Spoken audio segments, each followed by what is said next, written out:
Welcome back to JKP Rising. Today is the video documentary series behind episode 6 of Reign Series 3 entitled Downpour.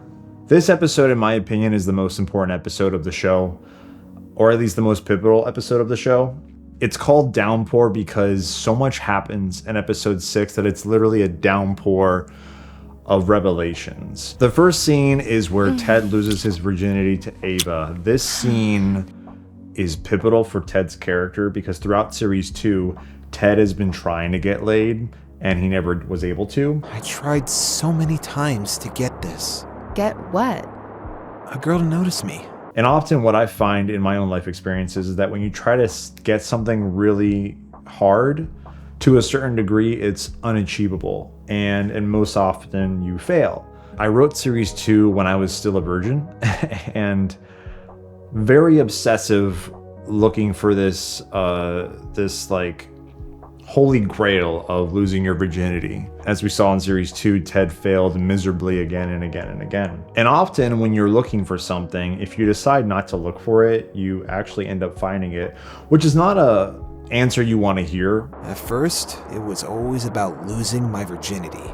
I thought it was a weight on my life, like something I needed to cut off. If you want to get something, you want it now.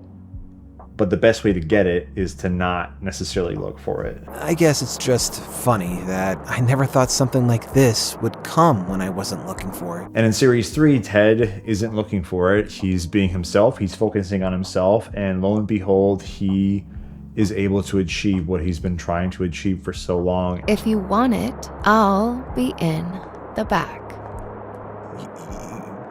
You can't be serious. It's such a surprise to him that it catches him off guard and he can't believe that it's actually happening until it's actually happening. This is really happening. Fuck me. Whew. And he did it all while being himself, not trying to prioritize it, not coming off as desperate. He was himself and he lost it to someone that he could see himself in a relationship with. And I often think that relationships are different, they're complicated. Some people jump right into the action and then they build upon that. And in this instance, we could see that Ted skipped a line. Yes. He was really enjoying Ava's company, and now that they've shared this moment, he's kind of like, oh fuck, I just had sex with Aaron's sister. It's something that I think a lot of people do in life where they're excited about the preparation of something, they're excited about the action of something, but then they forget, oh crap, what is the consequences to this? What happens after? And that's something that Ted's gonna have to find out with Ava. In episode 4, we saw Richard come into the story via phone call. Hello. Hey, Richard, it's Aaron. Hello, Aaron. How can I help you? But in episode 6, we see Richard come into the actual story physically. It's a good thing you called. I just got back from my trip. What happened? Never should have come here. Richard feels very guilty because he told Aaron, hey, I think you should go and see this girl and shoot your shot one final time and see where it goes. What happened to Emma? She's dead. And he obviously didn't predict that Emma would overdose and die. Richard does regret telling Aaron to do that, but he meant good intentions. And unfortunately, it just kind of backfired. She told me she relapsed on drugs after we met at the train station. It wasn't your fault, Aaron. She had problems. I'm sorry. I'm sorry I told you to show up. Which kind of goes back to what life is, you know? Like, if you ignore these red flags, if you don't listen to your gut, and everyone was telling Aaron not to do it, minus Richard. Aaron was like looking for someone to validate what he wanted to hear versus what he should have been listening to. Red flags everywhere. I should have listened to everyone. He wanted someone to tell him, go see Emma, because he wanted to go see Emma, just very skeptical about it. And in that moment, he regrets seeing Emma because maybe she would still be alive. Aaron, you I can't. didn't even know she had a drug problem. And he has to live with the fact that unfortunately Emma is gone. And that's really hard for him to deal with.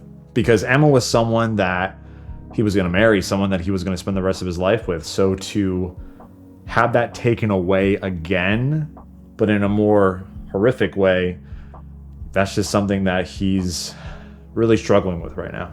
This next scene shows Chloe just kind of hesitating on what to do. In the original script, she's actually at a fork in the road because she's heading to the airport to go on this vacation she mentioned to Jver in prior episodes, but she is still kind of stuck. Her past is still coming back to haunt her, kind of pull at her, and she realizes in that moment that there's still stuff that has to be done. In this scene, we see Mort continuing to do things to occupy his mind to get over the fact that he put his best friend in the hospital, and he is going through this like spiraling depression, and the only thing that's keeping him from losing his mind is distractions. It wasn't your fault.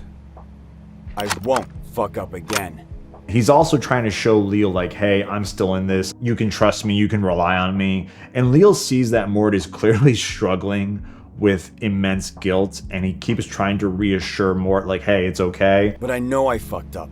He may not actually be dead, but he might as well be.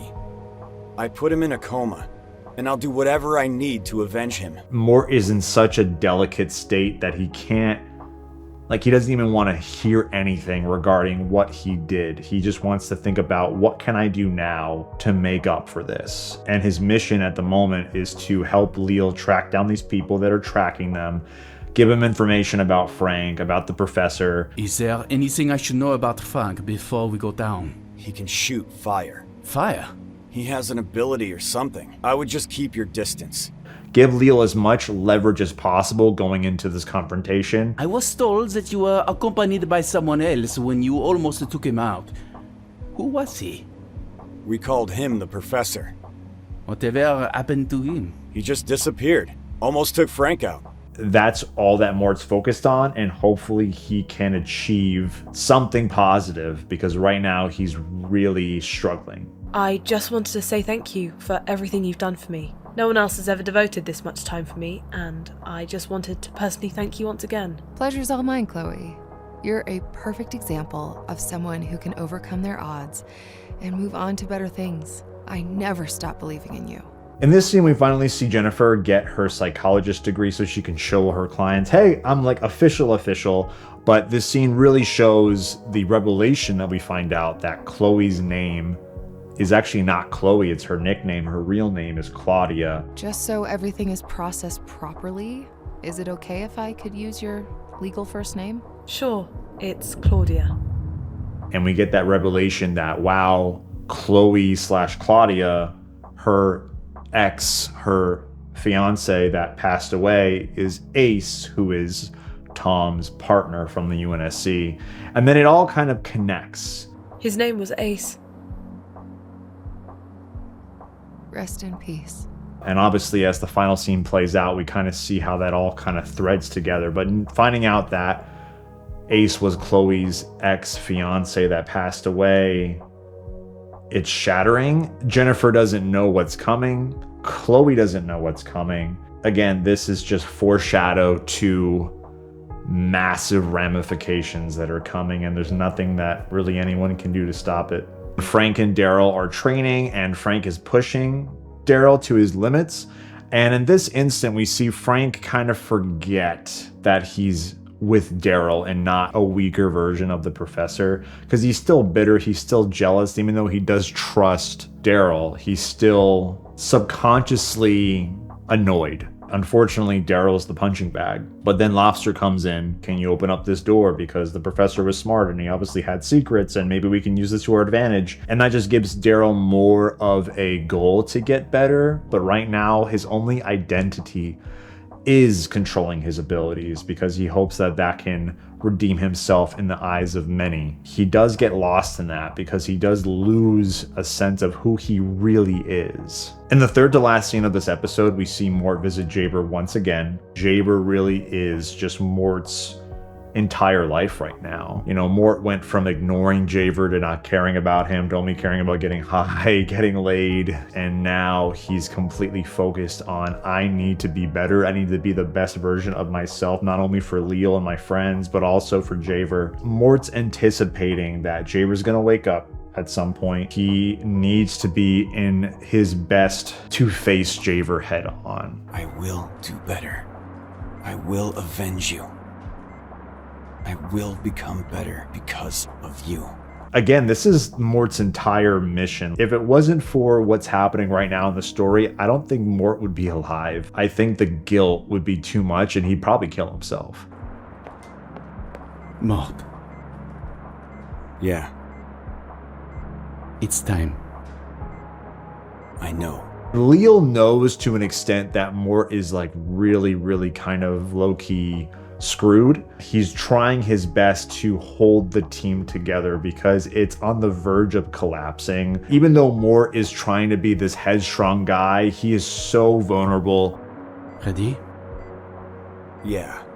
Let's go extinguish some fire. Mort is the strongest he's been in the story. He's also at the same time the weakest. And Jver is the breaking point to Mort's entire existence at the moment. The second to last scene is very important for the show. This has been something I've thought about for a long time to introduce to Rain. So in Series 2, we had the Professor, and in Series 3, we have Dark Daryl. Call me Doc Daryl. Frank is using Daryl as a punching bag, and he goes too far, and it triggers a reaction. We saw this in episode 3 where we had a little foreshadow of Dark Daryl coming out. And in episode 6, we just see it completely engulf.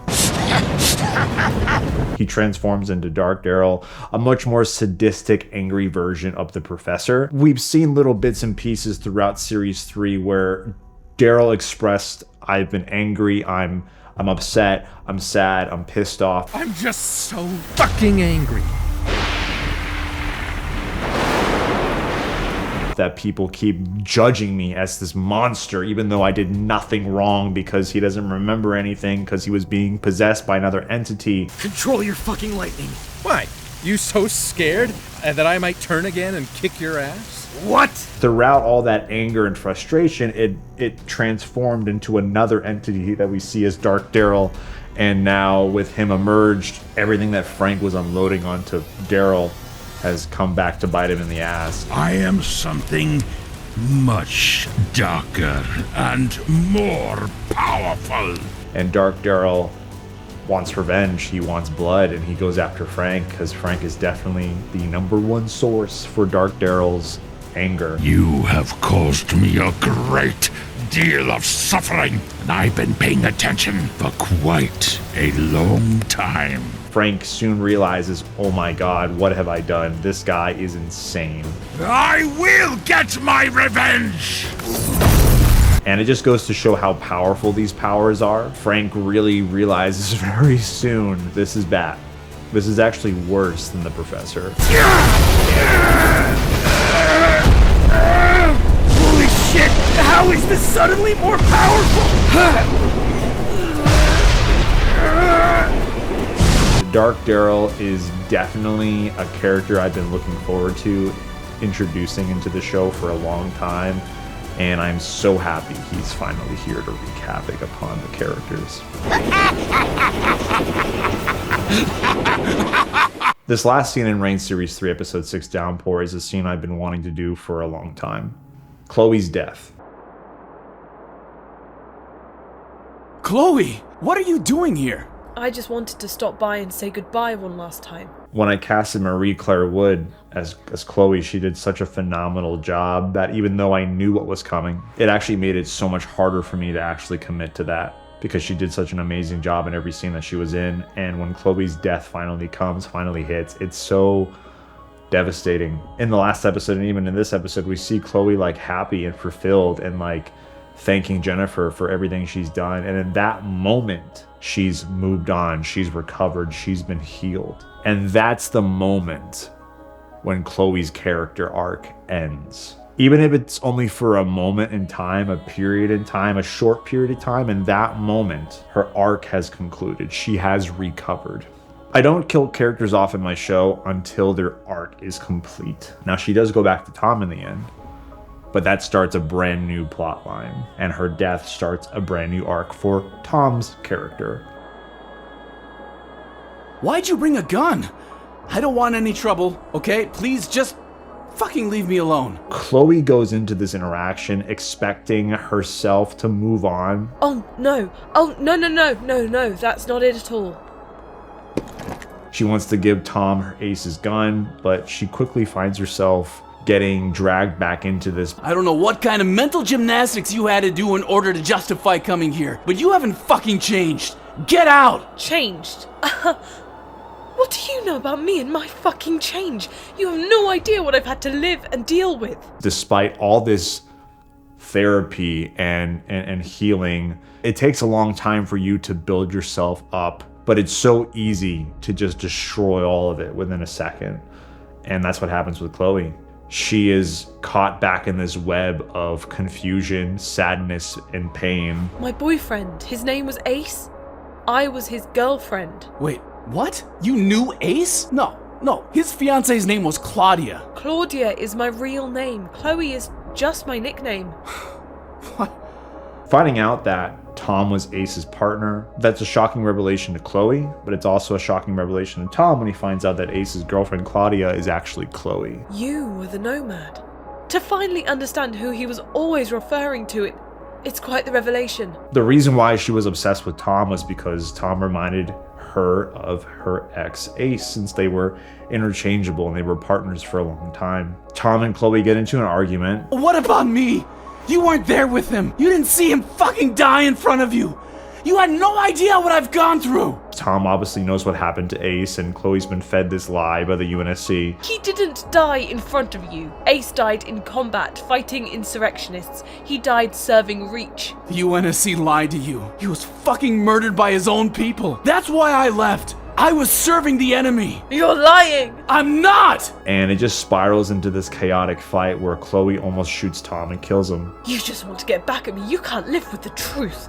What do you even know what I can live with? You have no fucking idea what I've had to live with. Ace died, my hero. I was supposed to marry my hero. You broke into my fucking house and brought a fucking gun. Ace would never have married you. Shut the fuck up.